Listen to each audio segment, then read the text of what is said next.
Selamat pagi semuanya, selamat datang di mata kuliah biologi.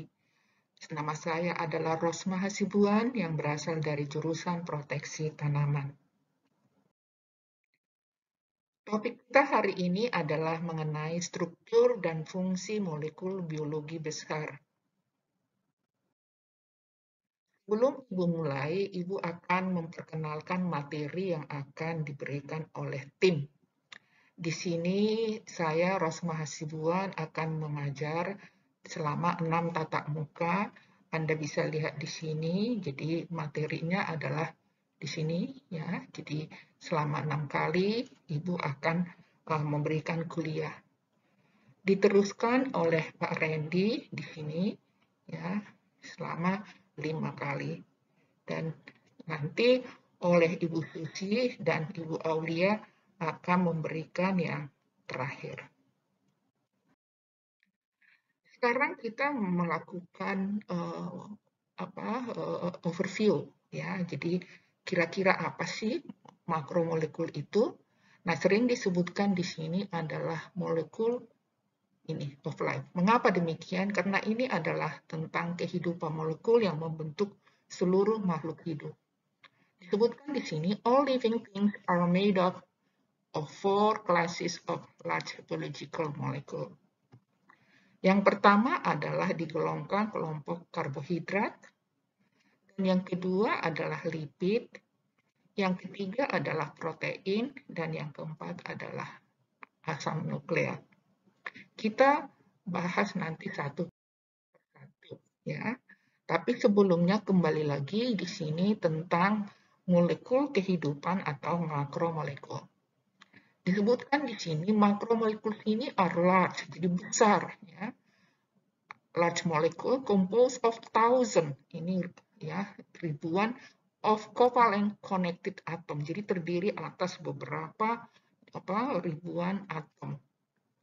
Nah, ini makromolekul ini adalah polimer yang tersusun dari monomer.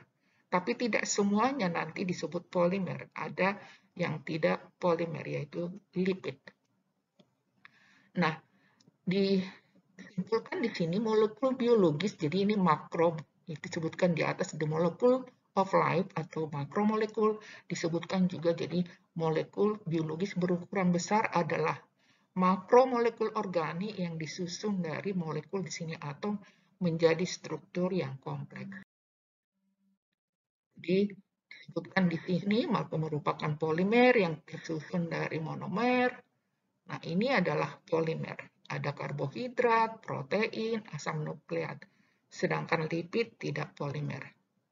Nah, bagaimana terjadinya polimer?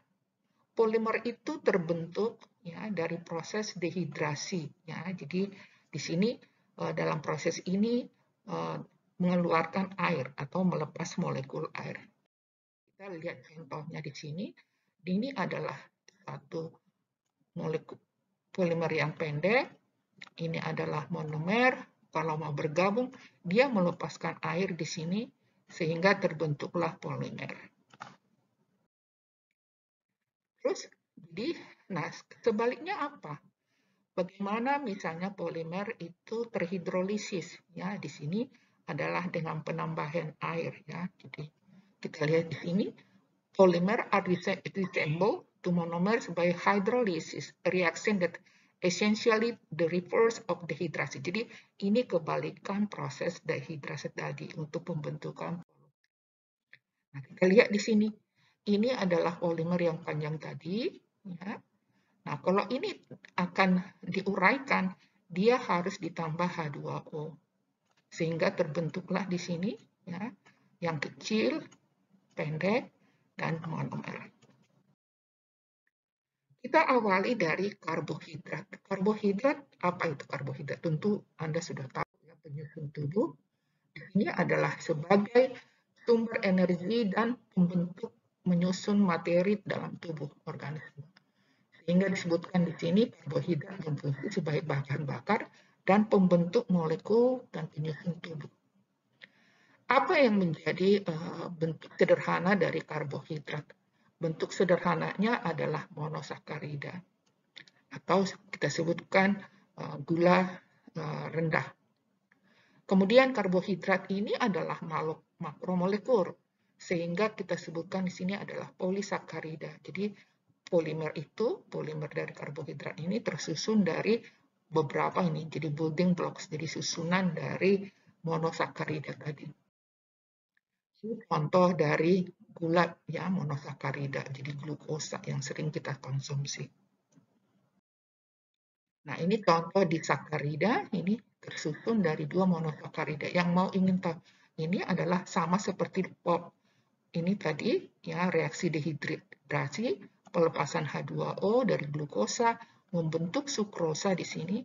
Tapi yang Anda perhatikan di sini adalah adanya likatan ini glikosidik. Jadi pembentukan polimer di sini melepas H2O, tapi ikatannya adalah glikosidik. Jadi ini khusus di protein, di karbohidrat. Nah, di sini bentuk polisakarida yang umum kita lihat di sini adalah yang ada di tanaman, misalnya ini kloroplas, ya, selulosa di serat. Ya, jadi ini contoh di ini ya yang ada di tanaman, yang ada di daun, ini yang ada di serat. Ini adalah bentuk-bentuk polisakarida dari karbohidrat. Nah, kalau kita bandingkan antara hewan dan tanaman, polisakaridanya di sini berbentuk pati, ini sumber makanan, ini tadi kloroplas. Kalau di hewan bagaimana? Ini di glikogen, ini juga sumber energi. Jadi ini glikogen ya yang tersusun di dalam tubuh hewan. Nah, proses pembentukan energi dari glikogen tadi ini Anda sudah bisa lihat di sini adalah ini yang umum ya. Jadi silahkan dipelajari. Ini kalau pembentukan glikogen kita sebut glikonesis, sedangkan sebaliknya adalah glikonolisis. Jadi penguraian glikogen menjadi sumber energi. Inilah yang masuk ke tubuh dan ke otak manusia sebagai sumber energi. Yang kedua adalah makromolekul yang penting di penyusun tubuh manusia adalah lipid. Ya, jadi lipid ini seringkali jadi sumber energi. Tapi perhatikan, ini bukan polimer. Nah, ini molekul besar yang bukan polimer. Nah, ini bersifat hidrofobik ya. Jadi dia tidak suka air. Jadi, nah lipid disebutkan di sini adalah hydrophobic because they consist mostly of hydrocarbon which form non-polar covalent bond, sehingga dia tidak diuraikan. Nah, ini contoh-contoh bentuk lipid yang ada. Contohnya adalah lemak fat. Kemudian fosfolipid, ini penyusunnya nanti, dan steroid. Steroid ini adalah hormon. Kita lihat di sini ya. Jadi sama seperti tadi, untuk menggabung mensintesis antara fatty acid di sini dengan gliserol untuk membentuk ini ada pelepasan H2O, dehidrasi. Tapi yang ikatan tadi ya beda dengan yang di karbohidrat. Ikatannya di sini adalah ester ya. Jadi tolong dipahami. Nah, jadi sekarang yang umum yang kita pahami adalah asam lemak ini berdasarkan kejenuhan ikatan ya. Jadi asam lemak jenuh ini asam lemak lemaknya ini semua ikatan karbon ini berupa ikatan tunggal. Ini biasanya berasal dari hewan ya. Nah, ini sering kita sebutkan adalah lemak jahat. Sedangkan asam lemak tak jenuh ini adalah ada ikatan rangkap, jadi ini. Nah, ini biasanya kita sebut lemak bagus, ya ini berasal dari ikan, ya. Jadi ini yang untuk konsumsi. Ini contohnya, ini yang jenuh, ya. Sedangkan ini yang tidak jenuh, ada rangkap. Nah, fosfolipid yang disebutkan tadi yang kedua di sini adalah mengandung asam lemak dan juga ada fosfat, ini yang bentuk yang lebih kompleks, ada gliserol. Nah, ini semua tailsnya ini ada hidrofobik, ini hidrofilik. Inilah yang membuat nanti ini bisa bereaksi. Jadi ada dua ekornya. Jadi contohnya ini. Yang ini adalah hidrofilik, nah ini hidrofobik. Jadi Ini yang memungkinkan dia bisa bereaksi dengan air. Nah, ini contohnya yang kepala ini adalah kolin, kemudian ini fosfat, ini griselol. Sedangkan inti ekornya ini katanya tadi kan ini terdiri dari dua asam lemak. Ini yang menjadi ekornya. Baik, yang ketiga adalah protein. Nah, protein ini adalah makromolekul yang terdiri dari lebih dari satu polimer. Jadi ini polimer. Nah, monomer dari berbeda dengan yang sebelumnya ini adalah asam amino ya. Jadi ini mengandung beberapa inilah yang membedakan nanti beberapa asam amino berbeda satu sama lain. Ada hidrogennya, ada gugus aminnya, ada karboksilnya, ada gugus R. Jadi kita tahu asam amino itu adalah bentuk yang sangat heterogen. Nah, ini contoh struktur asam amino tadi ya. Jadi ini amino grupnya, ini ada karboksilnya. Tadi kita susun ini ada H, ini OH dan seterusnya ini ada R. Ya, ini contohnya ya. Jadi bisa lihat di sini ya, pembentukan polimer dari alanin ya, glisin di sini ya menjadi bentuk ikatan peptida ini. Ya, jadi melepas H2O ini terbentuk ikatan peptida ya. Jadi ikatan ekster, ikatan tadi untuk lemak, glikosidin untuk karbohidrat, sedangkan untuk protein adalah ikatan peptida. Ya, ini contohnya. Ini adalah beberapa jenis asam amino. Silahkan nanti dipelajari. Ini berdasarkan grup ininya. Jadi ada yang nonpolar, ada yang aromatik, ada yang positively charged, ada yang polar, dan negatively ini. Jadi sangat-sangat variatif. Nah, apa fungsinya di dalam tubuh manusia? Protein itu berfungsi pembentuk enzim, pembentuk membran sel, dan pembangun sel, dan membentuk molekul DNA. Nah, ini ada hubungannya nanti yang keempat. Ya, di sini.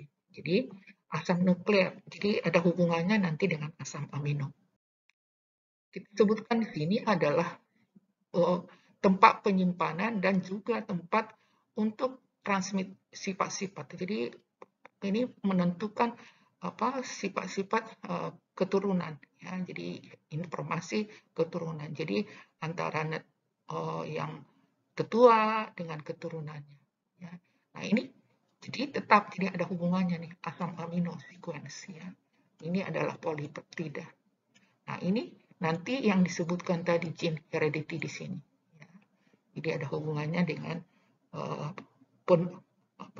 informasi ya, informasi genetik. Nah, genes ini adalah made of DNA. Nah, ini yang kesini kita nucleic acid ya, jadi asam nukleat. Asam nukleat itu apa? Inilah yang paling penting nanti di sini ya, yang meneruskan informasi genetik. Nah, ini contohnya. Jadi satu nukleotida itu terdiri dari ini ada base-nya, nitrogennya, ini ada karbonnya, ada fosfat ya. Jadi ini. Jadi ini ada fosfatnya, ini ada gulanya, ini ada nitrogen. Jadi setiap nukleotida ini kita dan ini nanti penyusun dari DNA. Ini ya, jadi contohnya itu. Nah, ini contohnya kalau kita struktur yang lebih kompleks lagi asam nukleat. Jadi ada fosfatnya, ada sugarnya, ya dan seterusnya. Ya. Jadi kita itu nanti menjadi lebih kompleks. Jadi ini tiga komponen yang tadi. Sehingga apa peranan dari asam nukleat ini? Ini adalah asam nukleat di sini ada yang bentuk deoksiribonukleik acid atau DNA atau ribonukleik acid RNA. Nah, ini adalah DNA direction of its own replication. Jadi dia yang menentukan bagaimana dia bereplikasi. Sedangkan ini DNA direct juga untuk ini ya messengerin pembentukan protein nanti ya ini kompleks. Nah, ini pembentukan ini kita masuk nanti ke bab 2 adalah pembentukan ribosom. Ini adalah contoh DNA kita nanti akan masuk ke bab-bab berikutnya. Ini contoh tadi nukleotida penyusun untuk inilah yang paling kompleks. Sebagai kesimpulan, kita lihat di sini, ini adalah tadi makromolekul, ada ini sugar, protein atau karbohidrat, ini karbohidrat, ini lipid, ini protein, asam nukleat. Jadi ini monosakridanya tadi gula, sedangkan ini fatty acid tadi, ini asam amino, ini nukleotida. Ya, jadi nah apa tadi yang paling penting di sini? Ini adalah polisakarida, sedangkan ini lipid tidak polisakarida. Ini polipeptida, ya, ini polinukleotida. Sedangkan ikatannya apa? Ini tadi kita sebut ikatan glikosidik, ini ikatan ester, ini peptida, ini adalah fosfodiester. Ya, karena ini hampir mirip.